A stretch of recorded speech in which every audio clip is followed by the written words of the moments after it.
How to pay securely for a booking on Vrbo. Hi everyone, I'm here to assist you today. Without any delay, let's jump right in. First, open Vrbo's page. Here, search for your location and add your date.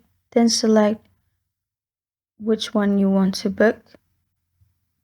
After you find all these options, select the one, and after you've selected the one, you will find this kind of screen pop up. Here, click on Begin Booking at the bottom. After you click on Begin Booking at the bottom, here you'll find this kind of screen.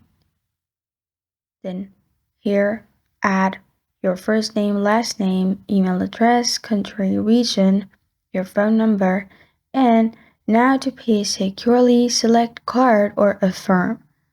And if you're using card, make sure you write all your card details properly, which is your card number, name on card, expiration date, and all the addresses. And after you do that, book.